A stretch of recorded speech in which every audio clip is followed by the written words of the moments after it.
Alpha et Oméga. Par toi, il n'y a point d'autre Dieu. Nous nous tenons ici ce soir au pied de la croix. Au pied de la croix où tu as été sacrifié. Où tu as été immolé comme un agneau. Au pied de la croix où tu as pris tous nos péchés. Tu as pris toutes nos imperfections. Tu as pris tous nos manquements. Tu les as portés. Tu les as chargés tel le poids de la croix que tu as porté sur tes épaules jusqu'à ce que tu t'écroules sur le chemin du calvaire. Tu as porté nos péchés. Tu les as envoyés à la croix. Et tu les as cloués à la croix. Et tu as fait de nous des fils de Dieu. Et tu nous as donné l'Esprit Saint. Tu nous as donné l'esprit d'intimité. Tu nous as donné l'esprit d'adoption. C'est pour ça que nous te prions. C'est pour cette raison que nous t'adorons. C'est pour cette raison que nous t'avons choisi parmi tous les dieux. Parce que tu es Dieu au-dessus de tous les dieux. Parce que tu es le seul Dieu qui mérite notre adoration. Parce que tu es le seul Dieu qui mérite d'être adoré par les hommes. Parce que tu es le créateur des hommes. Parce que tu es l'inventeur de la vie. Parce que tu as toutes les solutions pour l'homme. Et aujourd'hui, nous sommes l'homme pécheur que tu as racheté, que tu as ramené dans le royaume du Père de gloire. Tu nous as arrachés aux ténèbres pour nous emmener à ton admirable lumière. C'est pour cela que ici au Temple Gloire, que nous soyons deux ou que nous soyons 200, nous t'adorons de la même manière. Nous poussons notre adoration vers toi. Nous sommes au pied de ton trône. Nous luttons la place au pied de ton trône avec les anges. Père, car c'est là où nous nous sentons le mieux. C'est là où notre vie prend du sens. C'est là où est notre place, au pied de ton trône. Au pied de ton trône éternel, je prosterne devant toi. Tu règnes sur la terre et les cieux. Tu es assis à la droite de Dieu. Sois exalté, sois l'agneau de Dieu. Aujourd'hui et à jamais, sois couronné de mes louanges. Ta majesté remplit ce lieu. Au pied de ton trône éternel, je me prosterne devant toi. Tu règnes sur la terre et les cieux. Tu es assis à à la droite de Dieu. Sois couronné de mes louanges. Aujourd'hui et à jamais. Sois couronné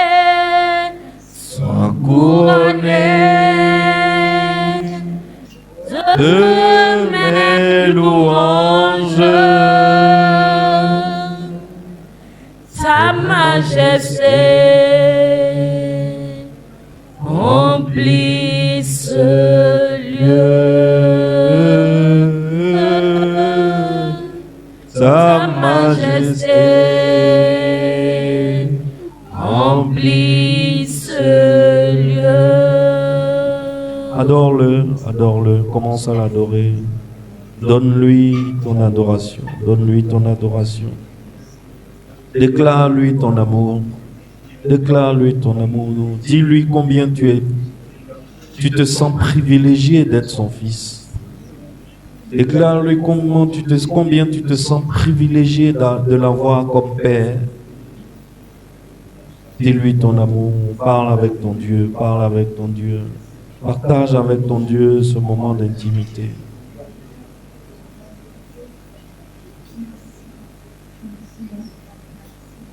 Merci pour ta présence, Jésus. Merci pour ta présence, Jésus. Merci pour ta présence, Saint-Esprit. Esprit d'intimité. Esprit d'adoption.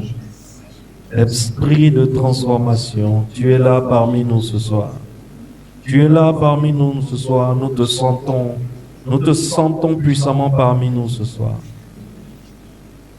Et tu es là ce soir pour travailler dans la vie de quelqu'un. Tu viens pour travailler dans la vie de quelqu'un. Tu viens agir dans la vie de quelqu'un. Esprit de transformation, esprit d'intimité, esprit d'adoption. Couronné de mes louanges,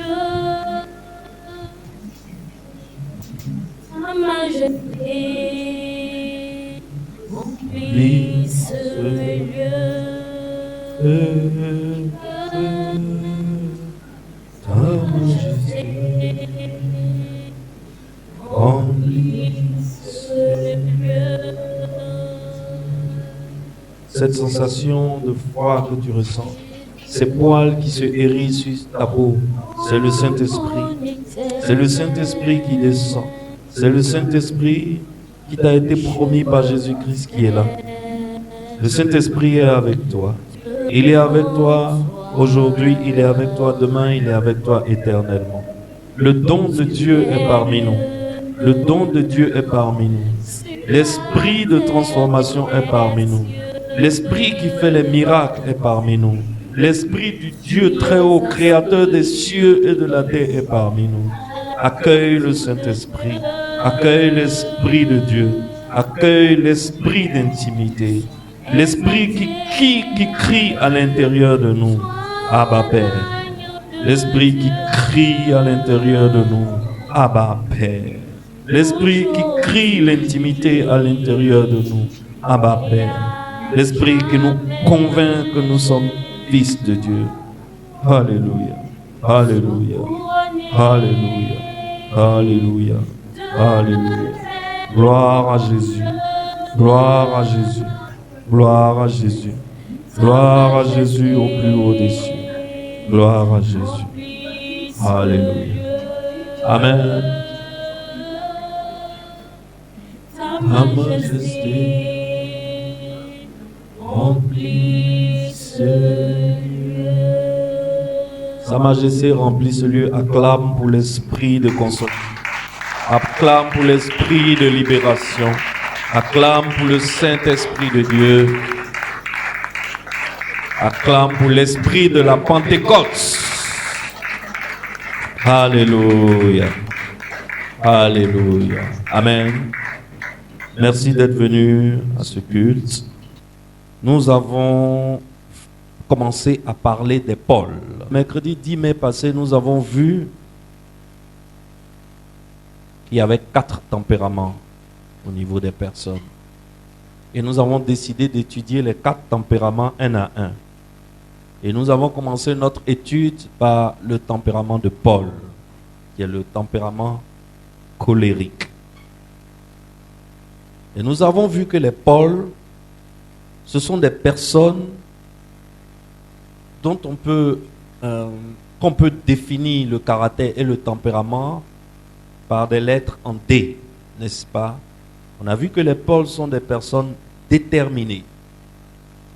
C'est-à-dire que c'est des personnes qui ne sont effrayées par aucun obstacle.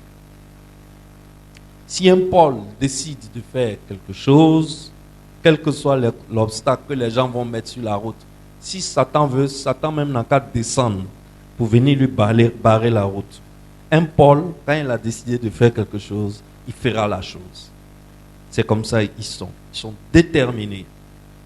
Ils sont dévoués. Les pôles sont des gens dévoués au travail. Ils ont une dévotion sacrée pour le travail. Le travail d'abord, le reste après. N'est-ce pas? Les pôles sont des personnes décisives. Ce sont des personnes décisives. Ce sont des personnes disciplinées. Ce sont des personnes douées. Ça veut dire qu'ils sont particulièrement intelligents, les pôles. Ce sont des gens qui sont dotés d'une intelligence supérieure. Et le drame avec les pôles, c'est qu'ils savent qu'ils sont intelligents. Ils sont intelligents et ils savent qu'ils sont intelligents. Du coup, ça leur fait faire un complexe de supériorité, très souvent, les pôles. Et ce sont des gens dynamiques. Bien. Quelqu'un tel que je viens de te le décrire, quand il se trouve que, par malheur, cette personne entreprend un projet qui est contre le royaume de Dieu, comment penses-tu que Dieu va traiter avec lui? Quelqu'un que rien n'arrête. Quelqu'un que Satan même ne peut pas arrêter. Mais il se trouve que ce gars-là, le projet qu'il a entrepris de faire, ce projet-là est contre le royaume de Dieu. Comment Dieu va-t-il traiter cette personne? Comment Dieu s'y prend lorsqu'il a besoin d'une telle personne dans son royaume? Alors, aujourd'hui, nous allons voir le brisement des pôles. Comment Dieu brise les gens qui ont le tempérament Paul. Chacun d'entre nous, nous connaissons au moins une personne qui a le tempérament Paul, n'est-ce pas? Moi, je connais mon administratrice de l'église. Ça, c'est une femme, mais c'est Paul, n'est-ce pas? Son mari, tu peux témoigner, non? Ça, c'est le tempérament Paul qui est là. Voilà, ça, c'est Paul, avec P majuscule qui est là. Chacun d'entre nous connaît au moins une personne autour de lui qui est du tempérament Paul. Moi-même qui te parle, je suis du tempérament Paul. Je me retrouve exactement dans la description des Paul. Mais Dieu a besoin d'un homme au tempérament de Paul. Comment Dieu fait? Nous allons voir 3 choses que Dieu fait pour traiter avec les Pauls. La première chose, Dieu se sert des expériences dramatiques et douloureuses pour attirer l'attention des Pauls sur lui. Tu me suis? Les gars comme Paul là, ils sont difficiles à... pour attirer leur attention, c'est difficile. N'est-ce pas? Parce qu'un Paul, quand il sort de sa maison, il a un objectif. La Bible dit que ce sont des gens qui ont un objectif clair et bien défini. Un Paul ne sort jamais de sa maison au hasard. Jean, je vais me balader. Non. Ça, ce n'est pas le tempérament de Paul. Quand il sort, c'est pour quelque chose.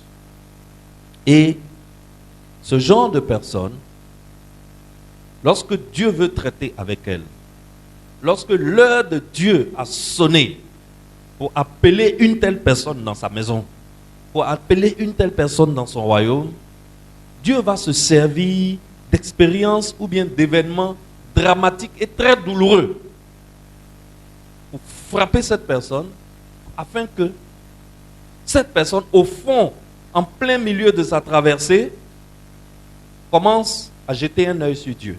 Il commence à jeter son attention sur Dieu. Paul, il était seul auparavant, n'est-ce pas? Et au moment où il était seul, il persécutait l'Église. Lisons Actes chapitre 9 du verset 1 à 11. Actes 9, du verset 1 à 11. Je lis, on est dans la version Parole de vie. Pendant ce temps, Saul ne pense qu'à menacer et à faire mourir les disciples du Seigneur. Il va voir le grand prêtre et lui demande des lettres pour les chefs juifs de Damas. Alors, si Saul trouve des gens, des hommes ou des femmes qui suivent le chemin de Jésus, il pourra les arrêter et les emmener à Jérusalem. Saul est encore sur la route et il approche de Damas. Tout à coup, une lumière venue du ciel brille autour de lui. Il tombe par terre et il entend une voix qui lui dit « Saul, Saul, pourquoi est-ce que tu me fais souffrir ?» Dans la version Louis II, c'est « Saul, Saul, pourquoi me persécutes-tu » Il demande « Seigneur, qui es-tu » La voix répond « Je suis Jésus, c'est moi que tu fais souffrir. Mais relève-toi et rentre dans la ville. Là, on te dira ce que tu dois faire. » Les gens qui voyagent avec Saul se sont arrêtés. Ils n'osent pas dire un mot. Ils entendent la voix, mais ils ne voient personne. Saul se relève. Il a les yeux ouverts, mais il est aveugle. On le prend par la main pour le conduire à Damas. Et pendant 3 jours, il reste aveugle, il ne mange rien et il ne boit rien. Seigneur, merci pour ta parole, n'est-ce pas? Merci pour ta parole qui contient des histoires cocasses et fantastiques. Et cette histoire est l'une des plus cocasses et fantastiques. De quoi s'agit-il? Donc je te disais qu'avec ce genre de personnes, Dieu se sert d'expériences douloureuses et dramatiques pour attirer leur attention. Et on voit comment Dieu va attirer l'attention de Paul sur lui. Que fait Dieu? La méthode que Dieu utilise ici, il n'a pas utilisé cette méthode avec Pierre, ni avec Moïse, ni avec Abraham. Donc Dieu traite avec chaque personne selon son tempérament.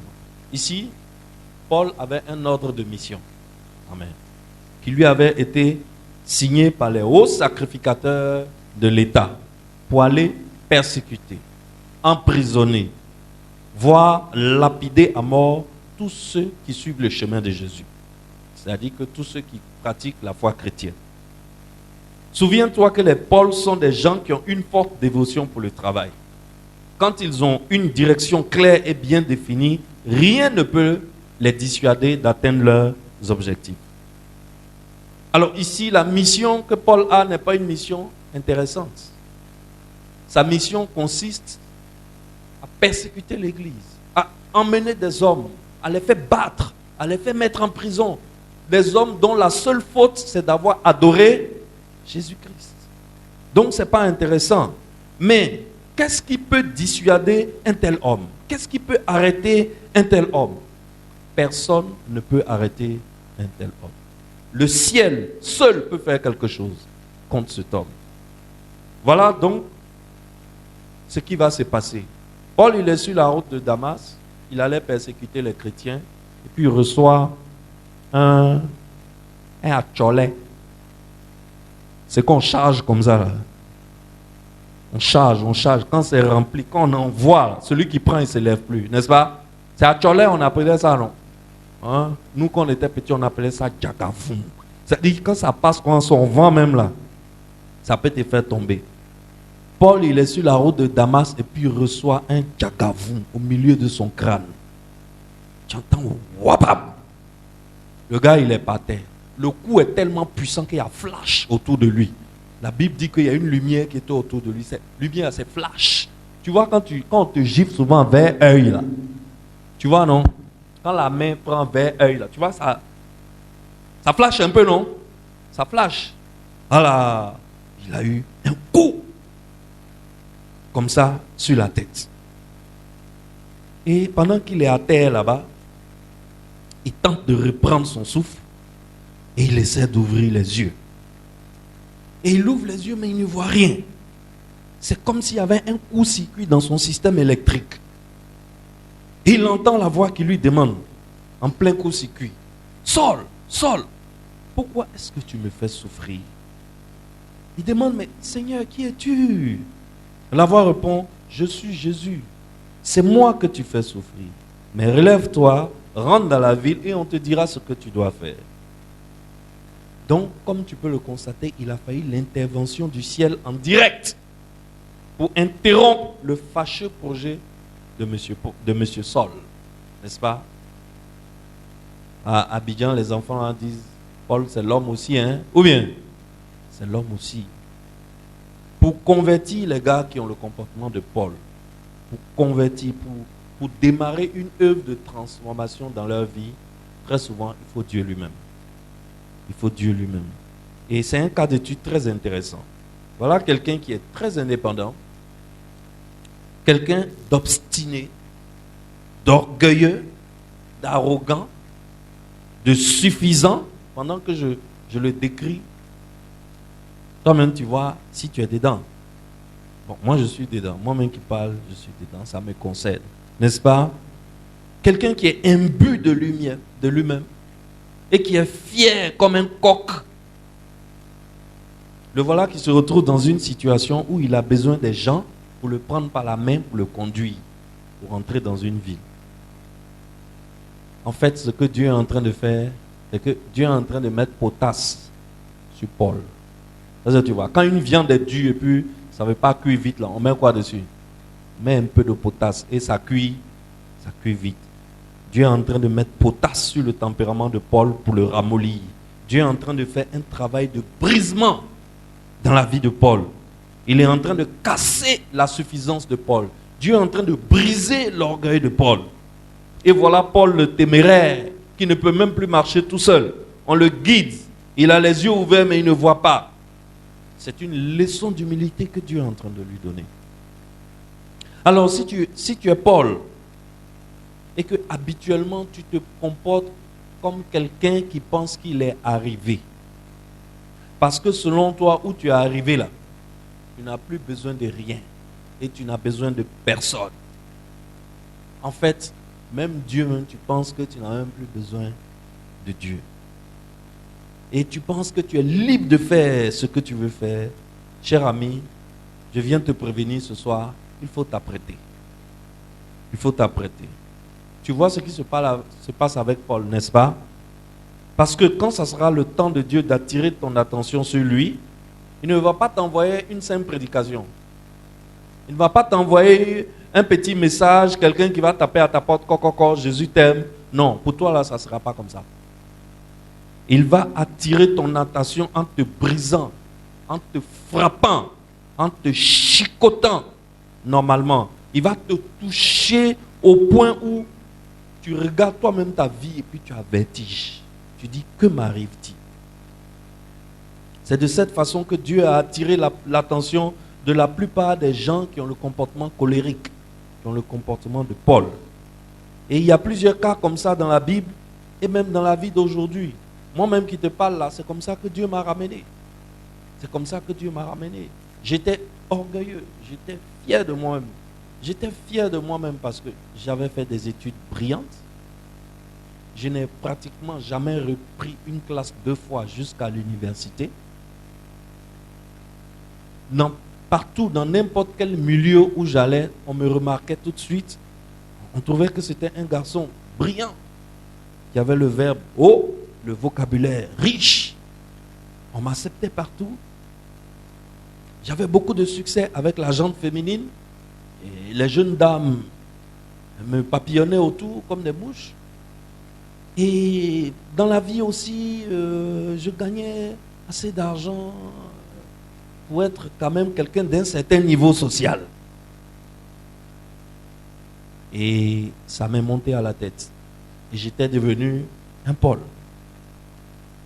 J'étais exactement comme Paul. Fier, arrogant, imbu de moi-même. Je n'écoute personne. Je n'ai besoin de personne. Je me rappelle, j'ai vécu presque 3 ou 4 ans sans avoir un seul ami, enfermé chez moi avec mon téléviseur. Et quand je sors de chez moi, je suis au boulot. Quand je quitte le boulot, je suis chez moi. Parce que je n'avais besoin de personne, parce que je gagnais plein de sous. Et les choses sur lesquelles je comptais, une à une, Dieu a commencé à les prendre. C'est aujourd'hui que je comprends que, en réalité, c'est Dieu qui les prenait. Mes sources de revenus se sont taries. J'avais de moins en moins d'argent qui rentrait. En ce moment, j'avais une femme que j'aimais plus que tout au monde. Elle m'a quitté. J'avais des enfants merveilleux avec qui j'étais en fusion. Elle les a emportés. Je me suis retrouvé seul. Je suis cadre de santé animale, mais aucune institution de santé animale à Abidjan ici ne voulait plus de moi. Sans explication, sans raison. Je faisais des affaires qui me rapportaient beaucoup de millions. Les affaires se sont arrêtées un coup. Les collègues avec qui je faisais les affaires, eux, ils continuaient de gagner les millions. Mais dès que je vais m'associer à eux pour faire une opération, l'opération foire.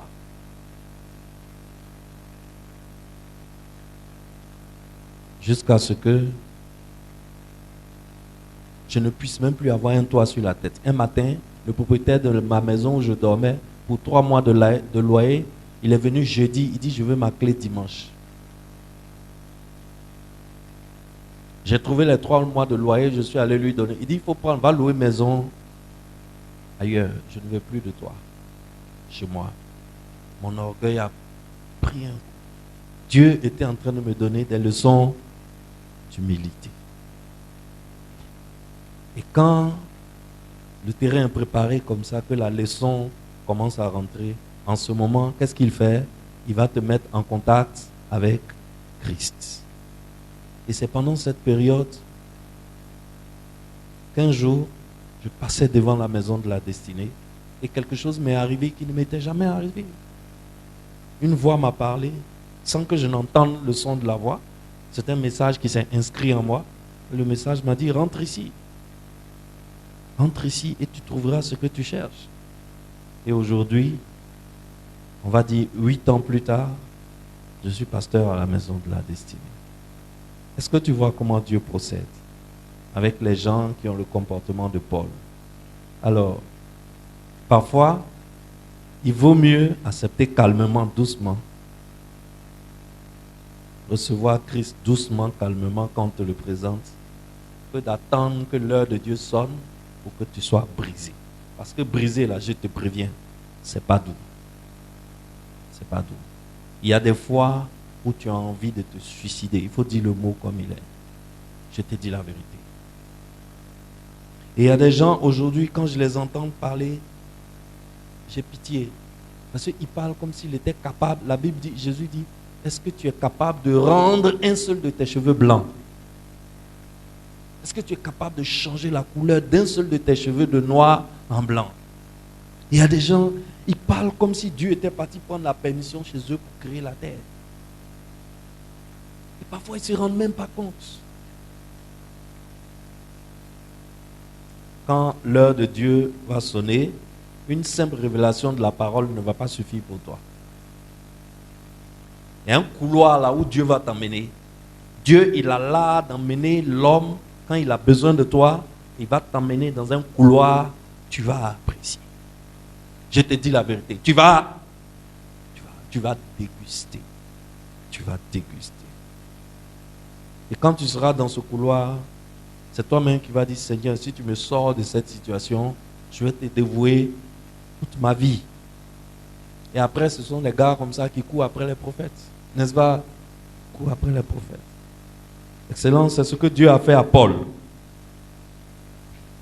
C'est ce que Dieu a fait à Paul. Il a fait traverser à Paul des situations dramatiques et douloureuses. La deuxième chose que Dieu fait, lorsqu'il veut attirer l'attention de quelqu'un qui a le comportement de Paul, c'est qu'il envoie des hommes ou des femmes haut placés en dignité pour les enseigner. Dieu se sert des hommes élevés en dignité, mais qui, malgré ça, sont humbles. Et parfois des hommes plus élevés même que les Paul en dignité, mais qui aujourd'hui sont dépouillés de tout leur orgueil. Et Dieu envoie des personnes comme ça pour apprendre au Paul l'humilité. Quand Paul a reçu le coup là, et puis il était par terre, il a demandé au Seigneur, Seigneur, qui es-tu? Le Seigneur lui a répondu, je suis Jésus que tu persécutes. Paul a dit, que veux-tu que je fasse? N'est-ce pas? En ce moment, Paul était prêt à écouter Jésus. Mais pourquoi Jésus ne lui a pas donné ses ordres? Là, maintenant, au sol, où il est affaibli, où il est vulnérable, où il est cassé, il est brisé. Il est comme un oiseau dont une aile a été brisée, il ne peut plus s'envoler. Il fait pitié. Pourquoi Jésus n'a pas dit à Paul, je veux t'envoyer dans les nations païennes comme dans les nations juives pour prêcher l'évangile? Et Jésus dit à Paul, rentre à Damas, va dans telle rue, dans telle maison, quand tu lis le passage biblique, et quelqu'un là-bas viendra t'aider. Et Paul envoie Ananias pour prendre, et Jésus envoie Ananias pour prendre Paul en charge. Pourquoi Jésus procède comme ça? Pourquoi Jésus ne guérit pas Paul pendant qu'il est là à terre? Lisons Actes chapitre 9, versets 10 à 16. On est aujourd'hui dans la version Parole de vie. À Damas, il y a un disciple appelé Ananias. Le Seigneur se montre à lui et lui dit, Ananias. Ananias répond, oui Seigneur, me voici. Le Seigneur lui dit, va tout de suite dans la rue droite, entre dans la maison de Judas et demande un certain Saul de Tarse. Il est en train de prier et voici ce que je lui ai montré. Un homme appelé Ananias est entré et il a posé les mains sur sa tête pour qu'il retrouve la vue. Ananias répond, Seigneur, j'ai entendu beaucoup de gens parler de cet homme. Je sais tout le mal qu'il a fait à tes disciples à Jérusalem. Et les chefs des prêtres lui ont donné le pouvoir d'arrêter ici également tous ceux qui font appel à ton nom. Mais le Seigneur dit à Ananias, va trouver cet homme.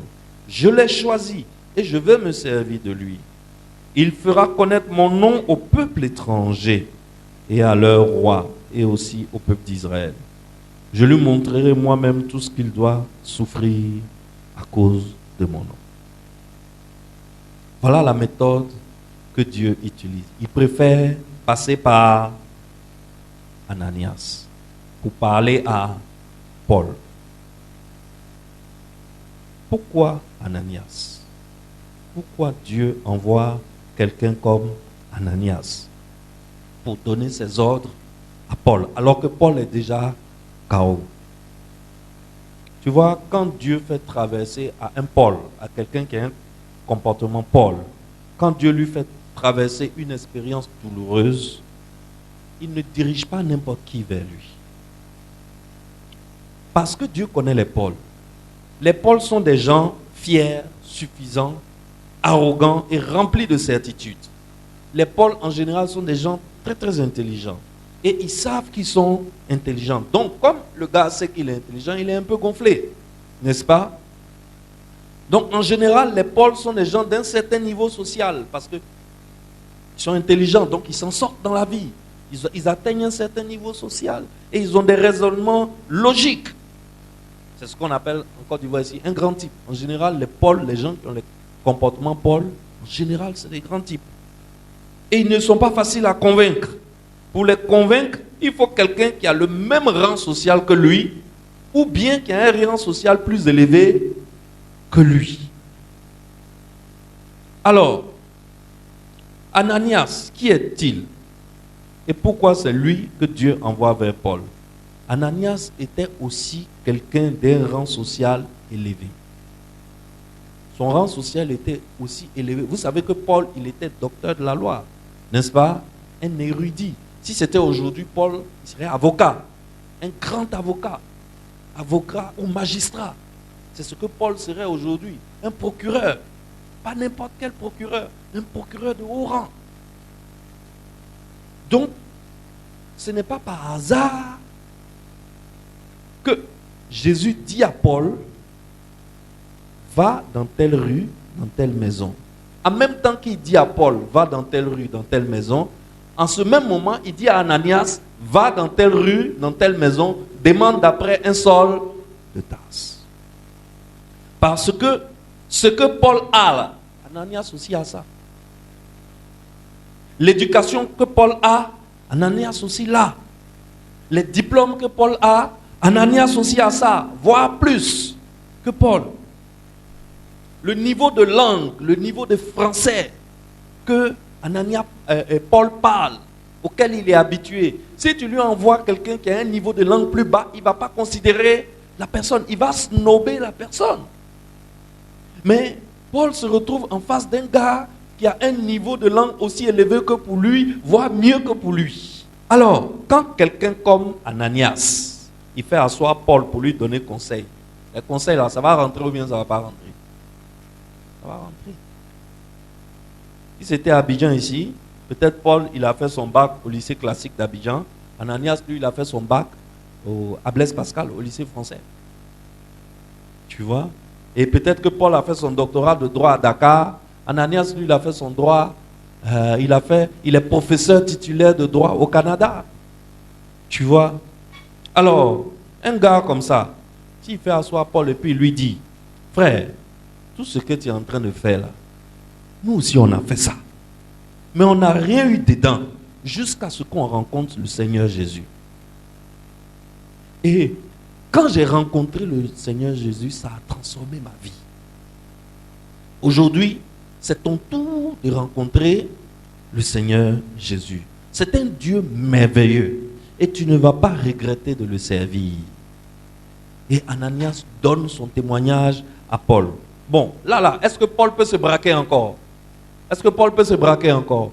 Il ne peut pas se braquer, tu vois? Donc, en chargeant Ananias de venir parler à Paul, ce que Dieu voulait faire, Dieu voulait briser l'orgueil de Paul, casser son arrogance, lui donner une leçon d'humilité. Parce qu'au moment des événements où on parle là, Paul il est aveugle en ce moment. Jésus pouvait le guérir sur place, mais il a laissé Ananias le guérir. Il a laissé Ananias guérir Paul, afin que Paul comprenne une leçon, qu'il apprenne une leçon d'humilité à travers l'attitude d'Ananias. Ananias, ce n'était pas n'importe qui. Il était un érudit intellectuel comme Paul, mais l'esprit l'utilisait fortement. Est-ce que pour guérir Paul, là, il avait veillé de prière de 3 jours? Est-ce qu'il a demandé à Paul de jeûner? Il n'a fait ni jeûne, ni prière. Il lui a juste imposé les mains et la vue est revenue. Et voilà un gars qui entend clairement la voix de Dieu, cet Ananias-là. Mais quand tu regardes bien, là, quand tu lis bien ta Bible, tu te rends compte qu'Ananias n'était pas pasteur. Il n'était pas prophète. Il n'était pas bishop. Il n'était pas archibishop. Il n'était pas apôtre. La Bible dit qu'il était un simple disciple. Intellectuellement, il était calé, mais dans l'église, il était un simple disciple. Mais même en tant que simple disciple, Dieu l'utilise pour faire la conversion de Paul et pour commencer la transformation de Paul. Ce simple fidèle-là, il va imposer les mains à Paul et les yeux de Paul vont s'ouvrir. Et il va parler de Christ à Paul. Et Paul va accepter Christ. Ananias va baptiser Paul. Et Ananias va commencer le discipolat avec Paul. Donc tu comprends que peut-être Ananias même là, il est venu à Christ par le même chemin que Paul. Tu vois. Alors, excellent, ce que je veux te dire ce soir, c'est qu'il y a 2 types de dépouillement. 2 types de dépouillement. Il y a le dépouillement volontaire et il y a le dépouillement par brisement. C'est le dépouillement par brisement là que nous on appelle ici la chirurgie du comportement. Ça veut dire quoi? Ça veut dire que le dépouillement volontaire, c'est que tu renonces volontairement à la fierté de la chair et à la capacité de la chair. Tu renonces volontairement, doucement, calmement, tranquillement, après avoir entendu le message du salut. Donc, tu t'es dépouillé toi-même de tous tes grands chevaux sur lesquels tu montais là. Et tu reviens au niveau d'humilité que l'évangile nous enseigne. Les évangiles nous enseignent à être humble comme un enfant. N'est-ce pas? Ça, avec un simple message, une petite révélation, si tu es obéissant, tu peux décider de vouer entièrement ta vie à Christ. Ça va t'éviter le deuxième dépouillement. Parce que le deuxième dépouillement, c'est le dépouillement par brisement. Le processus de dépouillement que Paul est en train d'expérimenter en ce moment, ce n'est pas un dépouillement volontaire. On est d'accord? Est-ce que c'est un dépouillement volontaire? Ce n'est pas un dépouillement volontaire. C'est un brisement. C'est un dépouillement par césarienne. Un accouchement par force. Dieu a frappé Paul, vrai. Et actuellement, il est couché chez Ananias là-bas. Certainement qu'il prend 3 Doliprane par jour. Un matin, un midi, un soir. Le coup là, c'est là. Et il respire un peu. Ce n'était pas du jeu. Il y a eu flash, tout ça là. Et Ananias, pendant que Paul est en train de se retrouver un peu en prenant ses Doliprane, il profite, il lui fait 101, trace de transformation. Ce qu'on fait avec tous les nouveaux. Après 101, Paul a fini 101. Il a fait la prière du salut. Il est devenu enfant de Dieu. Maintenant, 201. On fait 201 avec lui. Après, on fait portrait de transformation. Portrait de transformation 1. Portrait de transformation 2. Tout ça là, c'est Ananias qui est chargé de faire ça à Paul. Et Ananias aide Paul à faire ses premiers pas avec Christ. Excellent, je veux te dire que quand Dieu te bipe, il faut rappeler en même temps. Il faut rappeler en même temps. Sinon, si tu te joues les dangereux, c'est toi qui as beaucoup de philosophie dans la bouche. C'est toi qui comprends français. C'est toi qui connais toutes les théories des universités de cette terre. Il va te briser. Et je te conseille de ne pas en arriver là. Je suis bien placé pour te dire, c'est terrible. Les choses que j'ai vues dans ma vie, entre 35 ans et 40 ans, je ne le souhaite pas à mon pire ennemi. Je ne le souhaite pas à mon pire ennemi. Si Dieu te bipe, il faut rappeler. Il faut rappeler, c'est mieux. Excellence, si Dieu t'emmène à un certain niveau de brisement, et puis on te fait asseoir, et puis on te donne conseil, est-ce que tu peux dire on? Tu ne peux pas dire on. N'est-ce pas? Tu ne peux pas dire on. La troisième chose que le Seigneur fait avec les Paul, le Seigneur comble leur faiblesse par sa puissance. Vous connaissez les Paul. Les Paul sont des gens qui parlent toujours de leur force, de leur capacité, de leur réalisation, mais qui ne disent jamais, qui ne racontent aussi jamais leur faiblesse. Donc ils cachent leur faiblesse et ils mettent leur capacité en avant. Ça, c'est le défaut des Paul. On a vu ça le mercredi passé, non? Le défaut des Paul. Ils cachent leur faiblesse. Lisons 2 Corinthiens chapitre 12, versets 7 à 10. On va voir ce que Dieu fait avec les Paul. 2 Corinthiens chapitre 12, versets 7 à 10. Et pour que je ne sois pas enflé d'orgueil, à cause de l'excellence de ses révélations, il m'a été mis une charge dans la chair, un ange de Satan pour me souffleter et m'empêcher de m'enorgueillir. 3 fois j'ai prié le Seigneur de l'éloigner de moi, et il m'a dit, ma grâce te suffit, car ma puissance s'accomplit dans la faiblesse. Je me glorifierai donc bien plus volontiers de mes faiblesses, afin que la puissance de Christ repose en moi. C'est pourquoi je me plais dans les faiblesses, dans les outrages, dans les calamités, dans les persécutions, dans les détresses pour Christ. Car quand je suis faible, c'est alors que je suis fort. Les Paul sont des gens qui cachent leurs faiblesses et qui affichent leurs réalisations. Mais maintenant, à la lecture de ce passage, on voit que le Saint-Esprit a commencé une œuvre de transformation avec Paul. Paul est passé par une expérience dramatique et douloureuse. Et ensuite, il est passé dans les mains d'un homme de haut rang qui s'appelle Ananias, mais qui aujourd'hui est devenu humble comme pas possible. Et maintenant, Dieu va placer dans la chair de Paul un signe de dépouillement. Paul dit que Dieu lui a mis une écharde dans la chair. Une écharde, c'est souvent quand tu es en train de travailler sur du bois, puis un petit morceau de bois rentre en dessous de ton ongle. Tu vois comment ça fait mal? Pour enlever même, c'est palable. Parce que pour enlever l'écharde, tu dois tailler l'ongle là. Mais quand on est en train de tailler l'ongle, que ça touche, l'écharde là, c'est dans ton cerveau là-bas, tu sens. Paul dit, Dieu lui a mis une écharde dans la chair. L'écharde que Dieu a mis dans la chair de Paul, on ne sait pas de quoi il s'agit exactement. Parce qu'il y a des théologiens qui disent que c'est une maladie que Dieu a placée en Paul pour lui rappeler à chaque fois qu'il doit rester humble. Il y a d'autres théologiens qui disent que non, c'est une attaque. Ici, Paul lui-même dit que c'est un ange de Satan qui vient l'attaquer. Et Paul dit, chaque fois qu'il prie Dieu pour demander la délivrance, Dieu lui répond, ma grâce te suffit. Ça veut dire que Dieu est en train de dire à Paul, j'ai permis ça en toi. J'ai autorisé que Satan fasse ça en toi, afin que tu te rappelles chaque fois que tu es faible. Et que c'est dans ta faiblesse là que moi, ma puissance, s'accomplit dans ta vie. Ça veut dire que la puissance de Dieu vient pour compenser la faiblesse des hommes.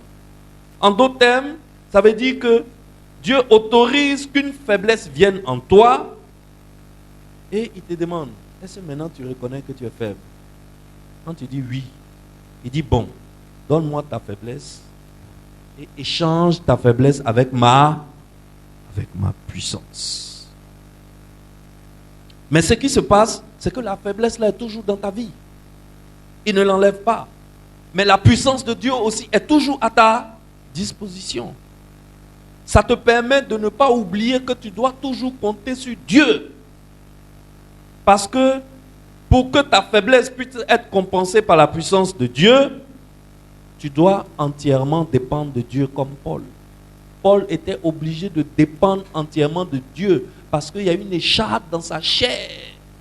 Et la seule façon d'équilibrer le poids de cette écharde qui est dans sa chair, c'est de dépendre de Dieu afin que la puissance de Dieu vienne pour compenser la faiblesse de cette écharde apporte. Est-ce que quelqu'un voit la profondeur de ce que Dieu fait avec nous?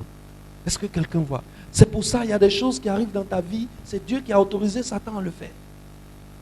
Parce que Dieu permet que ces choses-là existent dans ta vie pour que tu te rappelles qu'en réalité tu es faible. Et que quand on est faible, on a besoin de la puissance de Dieu. Donc, quand Dieu permet que cette chose arrive dans ta vie, il met aussi sa puissance à ta disposition. Les deux sont là. La faiblesse est là, la puissance de Dieu aussi est là. Si tu ne veux pas que la faiblesse prenne le dessus, qu'est-ce que tu fais? Tu dépends de Dieu. Quand tu dis sa puissance vienne pour compenser la faiblesse. Mais dès que tu commences à dépendre de toi-même, à vouloir voler de tes propres ailes, la faiblesse revient et prend le dessus sur ta vie. Est-ce que tu vois ce que Dieu fait? C'est pour cela que quand quelqu'un donne sa vie à Christ, ce qui intéresse Dieu, ce n'est pas ce qu'il va lui donner. Ce qui l'intéresse, c'est le travail qu'il va faire en toi. Parce que le travail qu'il fait en toi est plus important pour lui que ce qu'il va te donner. Mais la plupart d'entre nous, quand on donne notre vie à Jésus-Christ, c'est à cause de ce que Jésus peut faire pour nous. Et non ce que Jésus doit faire en nous. Dieu ne fonctionne pas comme ça. Tu sais, quand tu viens fraîchement à Christ, là, oh, Dieu il t'accorde les miracles, là, vite, vite, vite, vite. N'est-ce pas? Quand tu es un nouveau chrétien, il fait beaucoup de choses pour toi. C'est pour attirer ton attention pour que tu demeures dans sa maison. Mais lorsque tu commences à rentrer dans les chemins de la maturité de la vie chrétienne, les miracles commencent à se faire de plus en plus rares dans ta vie. Parce que ce qui intéresse Dieu, c'est la chirurgie qu'il veut faire en toi. Ce n'est pas ce que tu lui demandes. Ce n'est pas bébé tu lui demandes là, ce n'est pas ça qui l'intéresse. Il peut te donner bébé là tout de suite. Ce n'est pas travail que tu lui demandes là, ce n'est pas ça qui intéresse Dieu. En réalité, ce n'est pas pour ça que tu as reçu Christ. Ce n'est pas la maladie que tu veux qu'il guérisse à l'instant là. Ce n'est pas ça qui intéresse Dieu. C'est toi qui fonctionnes comme ça. Dieu ne fonctionne pas comme ça. C'est pour cela que tu fais les prières, il ne t'écoute pas. Parce que ce qui intéresse Dieu, c'est que il veut entrer en toi. Et comme un chirurgien, ouvrir l'intérieur de toi et prendre son bistouri, commencer à trancher certaines choses pour enlever, pour jeter. Il veut commencer un travail de transformation en toi. Ce qui intéresse Dieu, c'est lorsque ton comportement commence à changer vis-à-vis de certaines situations. Lorsque ton vocabulaire commence à changer vis-à-vis de certaines situations. Lorsque tu es au fond du gouffre et quand tu ouvres la bouche, tu ne maudis pas Dieu, mais tu bénis Dieu. Tu donnes gloire à Dieu. Alors que tu vas de défaite en défaite, ta gloire ne fait que monter. Alors qu'avant, quand tu avais des défaites, ton gloire à Dieu, ça diminue. Mais maintenant, plus tu as des défaites, plus tu loues Dieu au ciel. Moins tu as de l'argent, plus tu fais des offrandes sacrificielles. Dieu regarde, il dit, l'enfant là, il commence à m'intéresser.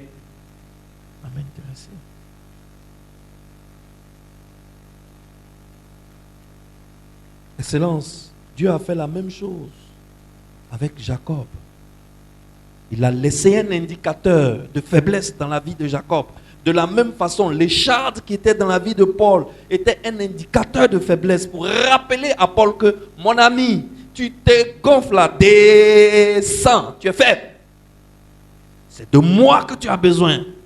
Et l'écharde était toujours là, Paul ne pouvait pas oublier. Dieu a fait la même chose à Jacob. Jacob, c'était un Paulinien aussi. Il avait le comportement de Paul. C'était un garçon brillant. Jacob avait réussi à subtiliser la bénédiction de son grand frère par un tour de passe-passe, un coup d'intelligence. Jacob, c'était quelqu'un qui avait une intelligence 10 fois supérieure. Son patron au travail, 10 fois son patron a changé son salaire. 10 fois Jacob a trouvé un moyen de rééquilibrer la chose. La société de Jacob était à l'intérieur de la société de son patron, mais Jacob est arrivé à être plus prospère que son patron. Yeah! C'est pas n'importe qui. C'est un gars super intelligent. C'est un gars hyper brillant. Et quand Jacob marche, il marche fièrement. Il marche crânement. Comme un jeune guerrier qui est arrivé à Abidjan, qui arrive ici. N'est-ce pas? Sa démarche, ce n'est pas comme pour tout le monde. N'est-ce pas? Les épaules sont élevées. Les épaules sont... Un jour, Jacob a rencontré Dieu. Quand il a rencontré Dieu, il demande à l'ange, donne-moi bénédiction. L'ange dit, il ne donne pas. Et l'ange veut partir. Jacob dit, tu ne quittes pas ici. Si tu ne m'as pas donné, toi aussi, tu pars. Et Jacob provoque la bagarre avec l'ange. À un moment, l'ange a reculé un peu, il a soulevé sa jambe. Dolio Shagui sur la hanche de Jacob. Joli Dolio couché comme ça. Quand c'est rentré là, tu entends, hanche là est penchée, c'est cassé, c'est rentré dedans. Quand Jacob marche désormais, il fait quoi? Il boite. Il ne peut plus prendre appui sur la hanche. L'ange dit, très bien. Comment tu t'appelles? Il dit, je m'appelle Jacob. Il dit, à partir d'aujourd'hui, il faut oublier Jacob là. Jacob là, c'est ta façon de marcher selon tes parents, ta façon de marcher selon toi-même. À partir d'aujourd'hui, j'ai mis cette marque là dans ta hanche pour te rappeler que désormais, tu dois apprendre à marcher selon Dieu. J'ai mis cette marque là sur toi pour te rappeler que tu es faible. Et que quel que soit ce qui va se passer dans ta vie, tu dois compter sur Dieu et non sur toi-même. Voilà la marque que Dieu a laissée à Jacob pour lui rappeler tous les jours de sa vie qu'il doit être humble. Waouh! Voilà ce que Dieu veut faire avec nous. Nebuchadnezzar, il se gonflait la poitrine. Un jour, il a bâti un palais. Le palais était tellement beau. Nebuchadnezzar s'arrête devant son palais, il regarde le palais. Il dit, c'est moi, Nebuchadnezzar, j'ai bâti ça. Le plus beau palais de la terre. Il n'existe nulle part sur cette terre un palais aussi beau. Et c'est moi, Nebuchadnezzar, je l'ai bâti de mes mains. Je l'ai bâti de mon argent. Je l'ai bâti de mes ressources. Dieu dit, ah bon? C'est toi, Nebuchadnezzar, qui a bâti ce palais-là avec tes mains, avec ton argent, avec ton ressources, avec ton intelligence. Donc ce n'est pas moi, Dieu qui a fait, c'est toi Nebuchadnezzar qui a fait. D'accord? Ce qu'on va faire, je vais t'envoyer quelque part où, là au moins tu reconnais que c'est moi qui ai fait. Allons en brousse. Et Dieu amène Nebuchadnezzar en brousse. Et pendant 7 ans, Nebuchadnezzar broute de l'herbe comme mouton. Ses cheveux poussent jusqu'à herbe, gazon pousse dans ses cheveux. Les racines des gazons sont mêlées à ses cheveux parce qu'on ne coupe plus. Ses ongles poussent, il n'y a personne pour tailler. C'est devenu long comme ça, comme pour Karaba. Et Nebuchadnezzar en brousse jusqu'à ce qu'il comprenne que toute chose que Dieu te permet de faire, quelle que soit la grandeur de la chose, ce n'est pas toi qui as fait, c'est Dieu qui fait. Et que Dieu ne t'a utilisé comme un instrument. Donc tu dois te sentir privilégié. C'est un honneur. Plus tu sens que Dieu t'a utilisé comme un instrument, plus ton humilité augmente. Et quand Nebuchadnezzar a compris ça, Dieu l'a ramené au palais. Et il faut voir ce que le même Nebuchadnezzar qui dit, moi Nebuchadnezzar, qui se gonflait la poitrine là. Le même Nebuchadnezzar. Il faut écouter ce qu'il a dit. C'est incroyable. Le poème qu'il a fait vis-à-vis de Dieu. Souvent j'ai l'impression que nous-mêmes les chrétiens, on n'a pas les vraies paroles d'adoration. Il faut voir un païen que Dieu a touché. Il faut voir les paroles d'adoration qui sortent de sa bouche. Excellence.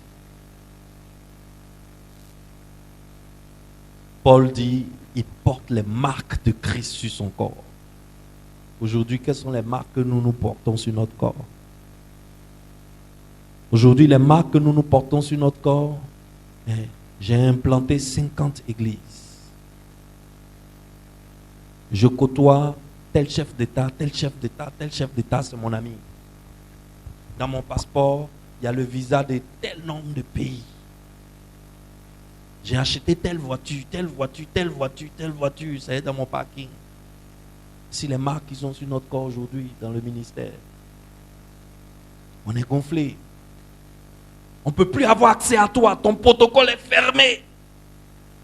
Parce que Dieu t'a utilisé un moment pour faire de grandes choses. Désormais, pour avoir accès à toi, c'est comme avoir accès à un chef d'État. Tu es trop important. Quand Paul parle des marques de Christ, il parle du nombre de fois qu'il a fait naufrage.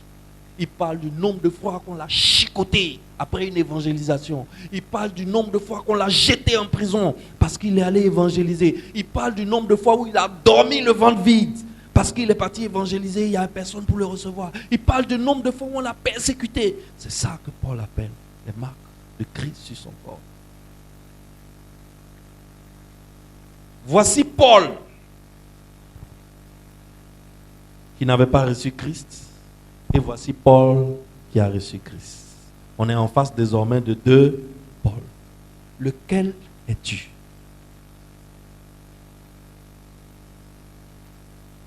Comment Dieu traite-t-il avec les Paul?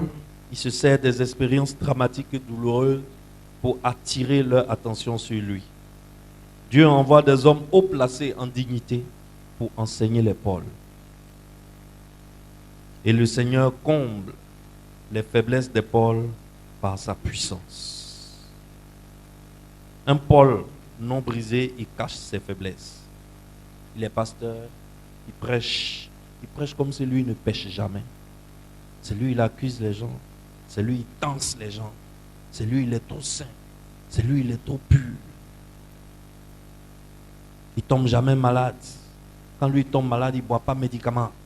Il fait jeûner, prière et puis maladie la passe. Mon ami, tu vas mourir cadeau. Parce que ne pas aller à l'hôpital quand on est malade, c'est manquer de sagesse. Parce que le médecin qui est à l'hôpital là, tu sais ce que c'est? Le médecin là, c'est un apôtre du marché.